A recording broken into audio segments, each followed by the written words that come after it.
नमस्कार, जय हिंद। मैं अमरपाल सैनी एक बार फिर हाजिर हूँ एक नई वीडियो लेकर, एक नया विषय लेकर। और आज हम कक्षा 12वीं के भूगोल के विषय में पढ़ रहे हैं। इससे पहले कि आप ये वीडियो देखें, आप जो है इससे पहले एक वीडियो जिसमें हमने कक्षा 12वीं के भूगोल पाठ्यक्रम के संपूर्ण पाठ्यक्रम को टोटल जो हमारा सिलेबस है उसे एक ही वीडियो में डिस्कस किया है। हमें इस पूरी कक्षा 12वीं में भूगोल विषय में क्या पढ़ना है, कितना पढ़ना है और कैसे पढ़ना है, उसका संक्षिप्त ब्यौरा आपको उस वीडियो में मिलेगा, जिसका लिंक आपको इस वीडियो के डिस्क्रिप्शन में दिया गया है। इसके अलावा हमारी हिस्ट्री और पॉलिटिकल साइंस, राजनीतिक विज्ञान और इतिहास की जो कक्षाओं की वीडियो हैं वो भी आपको इस वीडियो के डिस्क्रिप्शन में मिल जाएंगी। तो उम्मीद करता हूं कि आप इस वीडियो को देखने से पहले 12वीं भूगोल का जो संक्षिप्त एक विवरण है पूरे कोर्स का, पूरे सिलेबस का, वो जरूर देखें और उसके बाद ये वीडियो देखें। तो आइए बढ़ते हैं हमारे आज की वीडियो की तरफ, हमारे आज के विषय की तरफ। हम आज कक्षा भूगोल 12वीं का जो भूगोल विषय है उसमें से हमारी जो पहली पुस्तक है जिसका नाम है मानव भूगोल के मूल सिद्धांत, इस पुस्तक का पहला पाठ मानव भूगोल प्रकृति एवं विषय क्षेत्र के बारे में पढ़ रहे हैं। हमारे इस चैप्टर में जो हमारा पाठ पहला है, चैप्टर फर्स्ट है, इस चैप्टर में हम इस मानव भूगोल के मूल सिद्धांतों जो हमारी बुक है उस बुक के इंट्रोडक्शन के तौर पर हम इस पाठ को पढ़ेंगे। इसमें भूगोल की सभी परिभाषाएं, भूगोल के सभी मूल तत्व, मूल सिद्धांतों के बारे में हम इसी पाठ में पढ़ने वाले हैं। तो आइए शुरुआत करते हैं हम मानव भूगोल प्रकृति एवं विषय क्षेत्र पाठ की। और सबसे पहले आप इस पाठ को पढ़ने से पहले ध्यान रखें कि कक्षा 12वीं का जो आपकी कक्षा 11वीं की जो आपकी किताब है इसमें भौतिक भूगोल के मूल सिद्धांत, वहां आपने भूगोल के बारे में, भूगोल की परिभाषाओं के बारे में और कुछ भूगोल वेत्ताओं के बारे में, भूवैज्ञानिकों के बारे में पढ़ा। वहां एक बात हमने स्पष्ट की थी कि भूगोल की परिभाषाओं को हम किस रूप में लेते हैं, कि मानव भूगोल को हमने किस रूप में लिया। एक तरफ हम बात करें प्राकृतिक भूगोल जिसे हम भौतिक भूगोल भी कहते हैं, एक तरफ हमने वहां बात की भौतिक भूगोल, और दूसरी तरफ हम बात हमने की मानव भूगोल। एक भौतिक भूगोल यानी पर्यावरणीय भूगोल और दूसरा मानव भूगोल यानी कि मानव जीवन पर संबंधित जो भूगोल है उसकी हमने बात की। हम वहां ये हमने समझा अपनी कक्षा 11वीं की पुस्तक में कि भौतिक भूगोल यानी कि हमारे आसपास पाए जाने वाले सभी भौतिक तत्व, सभी पाए जाने वाले प्राकृतिक तत्व, पर्यावरणीय तत्व, और साथ में मानव भूगोल यानी कि मानव जीवन पर आधारित, मानव जीवन से संबंधित सभी गतिविधियां ये सभी एक दूसरे के साथ परस्पर संबंधित हैं। इसलिए हमने इस विषय को एक जो विषय बनाया वो बनाया मानव भूगोल, जहां पर हम विस्तृत तौर पर बात करेंगे कि भौतिक पर्यावरण, जो पर्यावरण की हमारी पद्धतियां हैं, जो कुछ भी हमारे पास पर्यावरण की देन है उसके बीच और मानव के बीच क्या संबंध है, इस रूप में हम इस विषय को पढ़ने वाले हैं मानव भूगोल। साथ ही वहां हम बात करें कि परिभाषाओं के तौर पर हम वहां पर भूगोल को संकलात्मक यानी कि एक ही काल के बारे में हम चर्चा करेंगे, साथ में अनुभाविक यानी कि अनुभवों के आधार पर हम भूगोल की बात करेंगे, और एक संकलात्मक, एक आपका अनुभाविक, और साथ ही साथ में आपका तथ्यात्मक यानी तथ्यों के आधार पर हम भूगोल की बात करेंगे।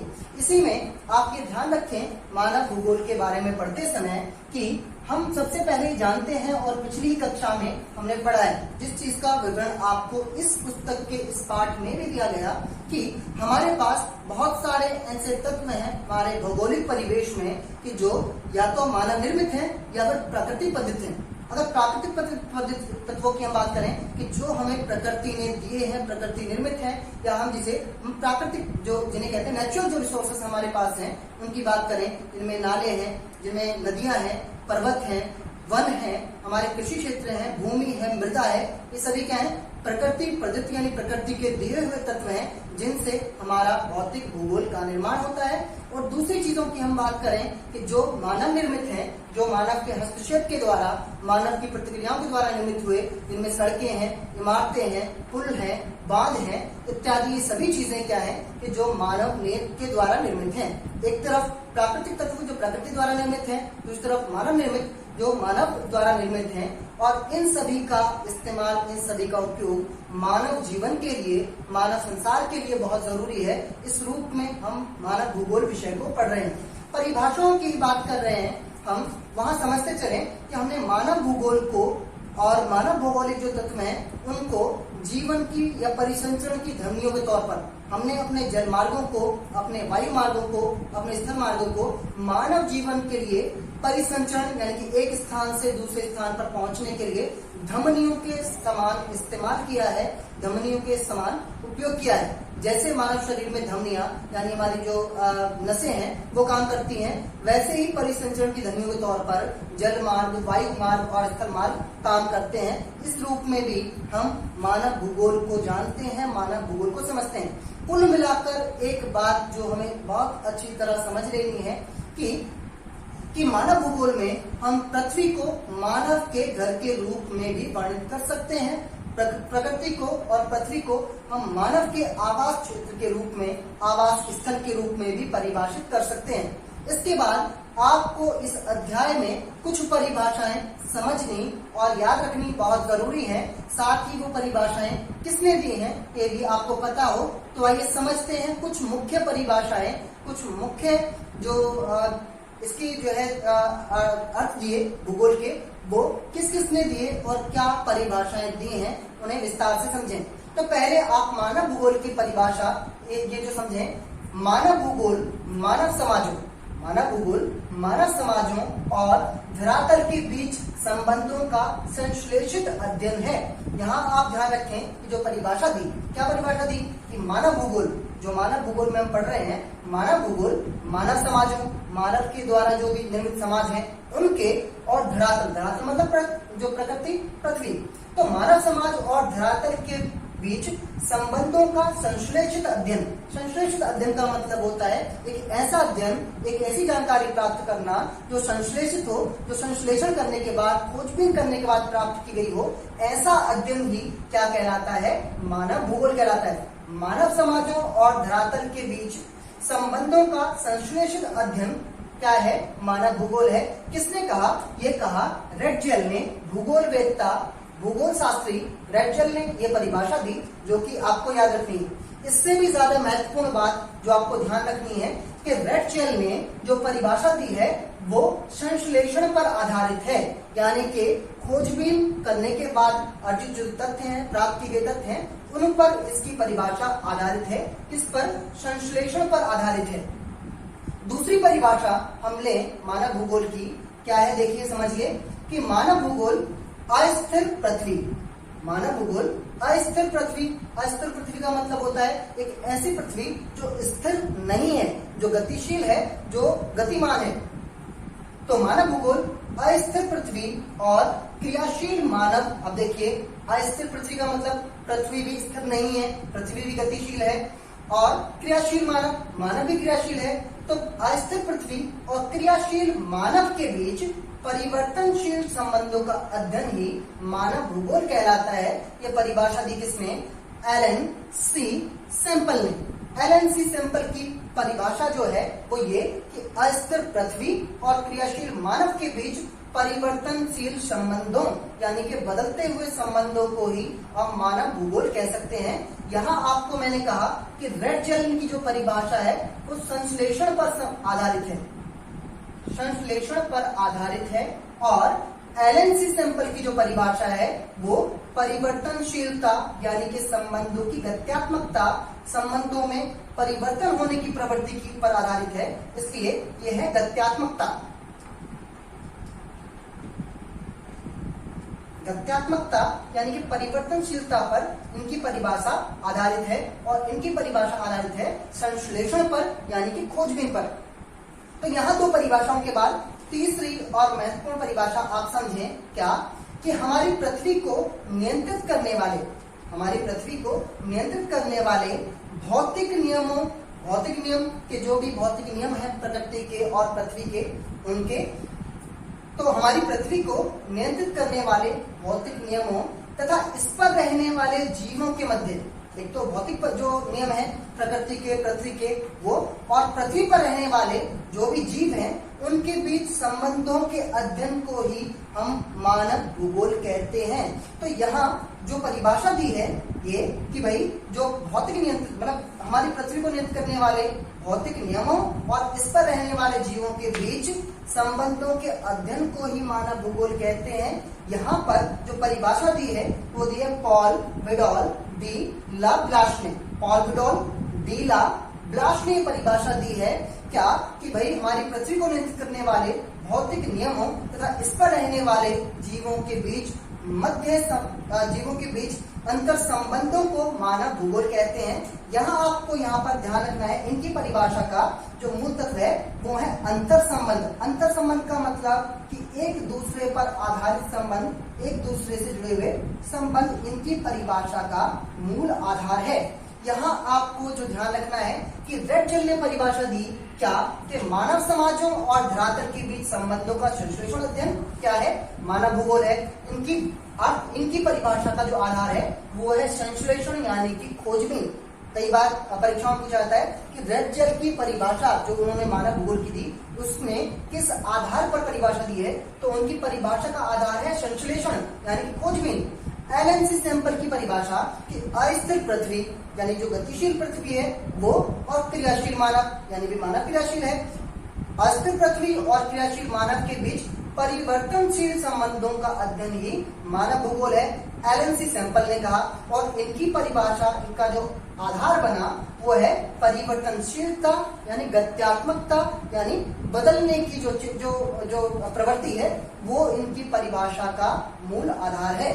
फिर आप समझें जो तीसरी परिभाषा दी पॉल विडॉल डी लाब्लाश ने, उन्होंने कहा कि हमारी पृथ्वी को नियंत्रित करने वाले भौतिक नियमों तथा इस पर रहने वाले जीवों के बीच संबंधों के अध्ययन को ही मानव भूगोल कहते हैं। और इनकी परिभाषा आधारित है अंतर संबंधों पर, एक दूसरे पर निर्भर रहने वाले संबंधों पर। ये परिभाषाएं दी हैं किसने, तीन लोगों ने, रेडजेल ने संश्लेषण पर आधारित परिभाषा, एलएनसी सैंपल ने गत्यात्मकता या फिर परिवर्तनशीलता पर आधारित परिभाषा, तीसरा पॉल विडॉल डी ब्लाश ने अंतर संबंधों, अंतर संबंध किसके बीच, प्रकृति के बीच और मानव के बीच जो अंतर संबंध है उन पर आधारित परिभाषा दी पॉल विडॉल डी।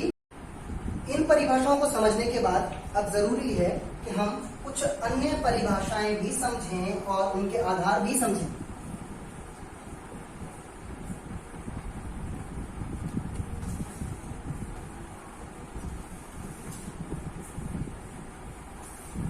देखिए इन तीन परिभाषाओं के बारे में जानने के बाद और ये परिभाषाएं किसने दी हैं, उनके परिभाषाएं देने का आधार क्या है, उन्हें समझने के बाद आपको समझ लेने हैं अन्य परिभाषाओं के आधार। तो हम यह परिभाषाओं को जो रूप में ले रहे हैं वो है मानवतावादी परिभाषा,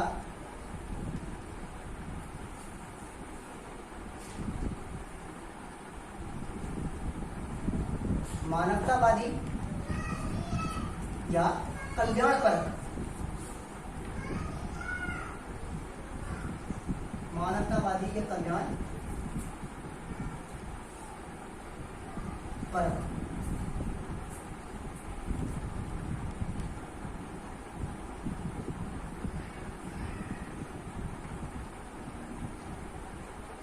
आमूलवादी विचारधारा और व्यवहारवादी विचारधारा।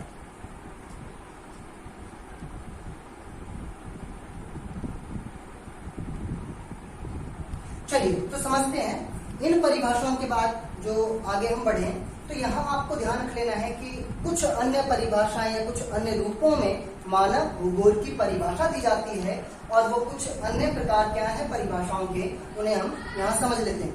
आपसे परीक्षाओं में ये पूछा जाएगा सीधे तौर पर या आपसे इस प्रकार के प्रश्न आएंगे कि मानव भूगोल की मानवतावादी परिभाषा क्या है या आमूलवादी परिभाषा क्या है या व्यवहारवादी परिभाषा क्या है।